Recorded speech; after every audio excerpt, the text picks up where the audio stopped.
인생이라는 복잡한 여정 속에서 우리는 수많은 사람들과 마주하며 관계를 맺습니다. 때로는 깊은 감동을 주고, 때로는 실망감을 안겨주기도 하는 이 관계 속에서 우리는 자신도 모르게 격이라는 것을 드러내고는 합니다. 이 격은 단순히 재산이나 지위를 의미하는 것이 아닙니다. 그것은 한 인간의 내면에 깊이 뿌리내린 품격, 사고방식, 그리고 타인을 대하는 태도에서 자연스럽게 배어나오는 아우라와 같습니다. 굳이 애써 드러내려 하지 않아도 특정한 한마디 말에서 그 사람의 격이 선명하게 드러나는 순간을 우리는 자주 목격합니다. 오늘은 바로 그 한마디 말 속에 담긴 격에 대한 이야기를 여러분과 함께 나누고자 합니다. 우리가 어떤 말을 선택하고 어떤 방식으로 표현하느냐에 따라 우리의 격이 어떻게 드러나고 또 어떻게 다듬어질 수 있는지 깊이 탐구해 볼 것입니다.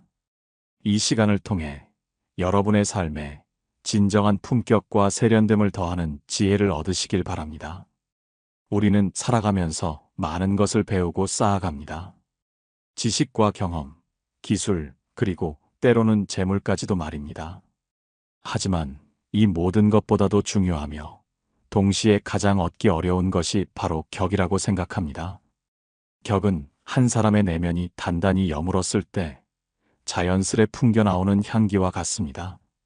굳이 자신을 포장하려 애쓰지 않아도, 억지로 꾸며내려 하지 않아도 그 사람의 말 한마디, 행동 하나에서 빛을 발하는 것이 바로 격입니다. 특히 말이라는 것은 우리의 생각을 담는 그릇이자 우리의 내면을 비추는 거울과도 같습니다. 같은 의미를 전달하더라도 어떤 단어를 선택하고 어떤 어조로 표현하느냐에 따라 그 사람의 품격이 확연히 달라지는 것을 우리는 경험을 통해 알고 있습니다. 예를 들어 어떤 이는 자신이 원하는 바를 거칠고 직설적인 언어로 강요하듯 말합니다. 또 어떤 이는 비록 같은 요구사항일지라도 정중하고 사려 깊은 단어를 사용하여 상대방을 배려하는 마음을 담아 표현합니다. 이 두 사람 중 과연 누가 더 품격 있는 사람으로 느껴질까요? 답은 명확할 것입니다. 결국 격이란 우리가 얼마나 세심하게 언어를 다루고 얼마나 깊이 타인을 존중하는가를 보여주는 척도가 됩니다. 우리는 모두 각자의 삶에서 자신만의 언어 습관을 가지고 살아갑니다. 그러나 때로는 무심코 사용하는 표현들이 우리의 품격을 손상시키거나 의도치 않게 타인에게 불쾌감을 줄 수도 있습니다. 되게 많이와 같이 무심결에 사용하는 부사들이 좋은 예시가 될 수 있습니다. 일상 대화에서는 크게 문제될 것이 없겠지만 중요한 자리나 격식 있는 상황에서 이러한 단어들을 남발하게 되면 우리의 언어가 다소 가볍게 느껴질 수 있습니다.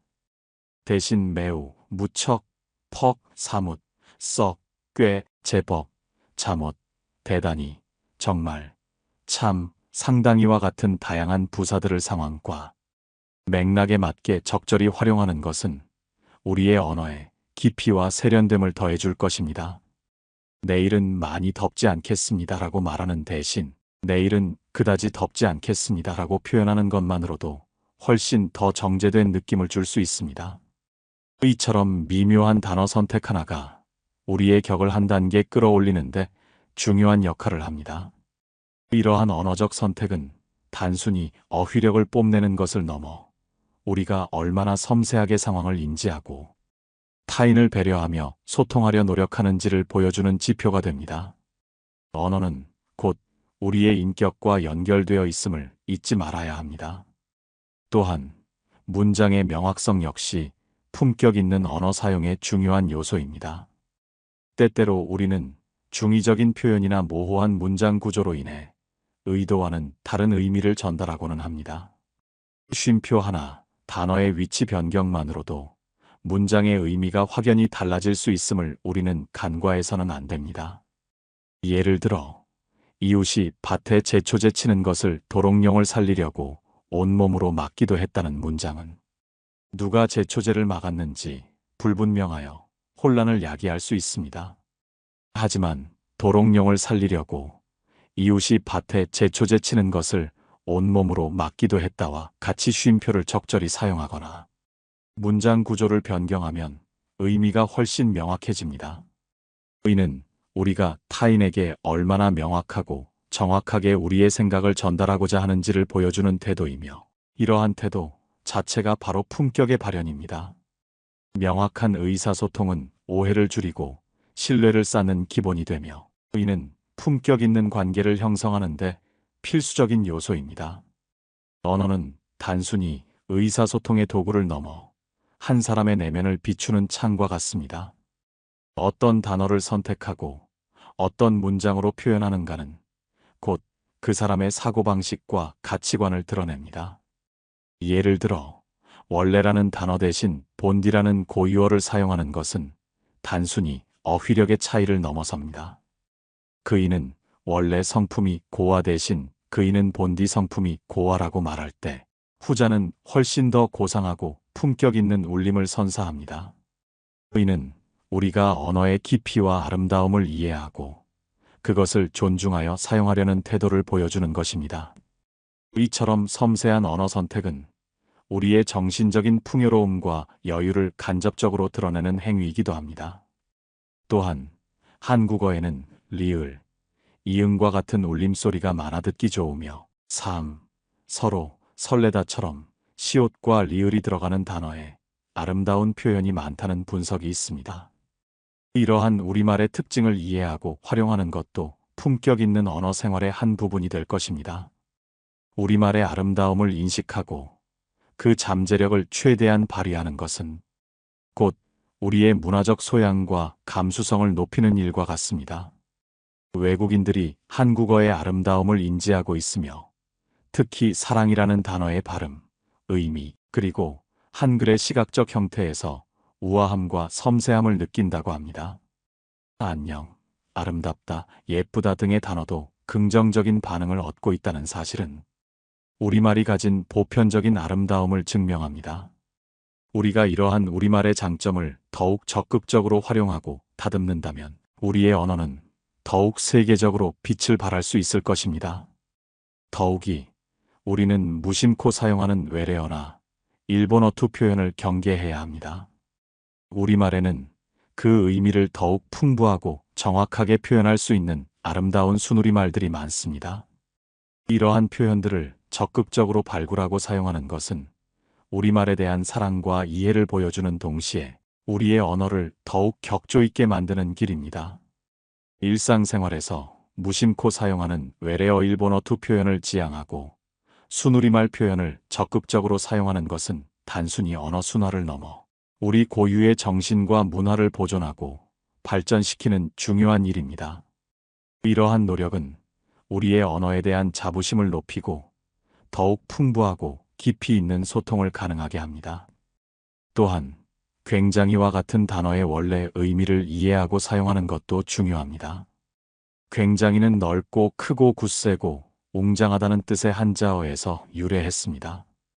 따라서 규모나 성질 면에서 크고 많고 높고 무거울 때 사용하는 것이 적절하며, 단순히 배리의 대용으로 굉장히 좋다, 굉장히 예쁘다와 같이 사용하는 것은 어색할 수 있습니다. 예를 들어 웅장한 산맥을 묘사할 때는 굉장히 높은 산이라고 말할 수 있지만, 작은 물건이 예쁘다고 할 때는 아주 예쁘다나 정말 예쁘다와 같이 표현하는 것이 훨씬 자연스럽고 정확합니다. 이처럼 단어의 본래 의미를 이해하고 정확하게 사용하는 것은 우리의 언어 능력을 향상시키고 더 나아가 사고의 깊이를 더하는 데 기여합니다. 언어는 곧 사고를 반영하며 사고의 깊이는 우리의 품격으로 이어집니다. 유명세는 치르는 것이며 타다 또는 얻다와 함께 사용할 수 없다는 점도 기억해야 할 중요한 부분입니다. 정확한 표현의 사용은 우리의 신뢰도를 높이고 우리가 전달하려는 메시지의 진정성을 강화하는 데 필수적입니다. 이러한 작은 디테일들이 모여 우리의 언어적 품격을 완성하는 것입니다. 품격 있는 말은 하루아침에 완성되는 것이 아닙니다. 그것은 끊임없이 자신을 성찰하고 타인을 존중하며 언어의 아름다움과 힘을 이해하려는 꾸준한 노력의 결과입니다. 우리는 쇼펜하우어가 말했듯이 자기 자신의 내면을 갈고 닦음으로써 진정한 가치를 찾아야 합니다. 마찬가지로 우리의 언어도 단순히 정보를 전달하는 도구가 아니라 우리의 영혼을 담는 예술작품과 같이 다듬어야 합니다.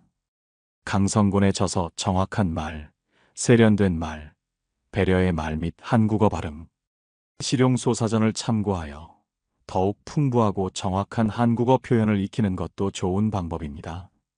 배움에는 끝이 없으며 특히 언어는 살아있는 유기체와 같아서 끊임없이 변화하고 발전하기 때문입니다. 우리의 말이 곧 우리의 격을 말해준다는 것을 명심하십시오. 오늘부터라도 여러분의 언어 습관을 찬찬히 되돌아보는 시간을 가져보십시오.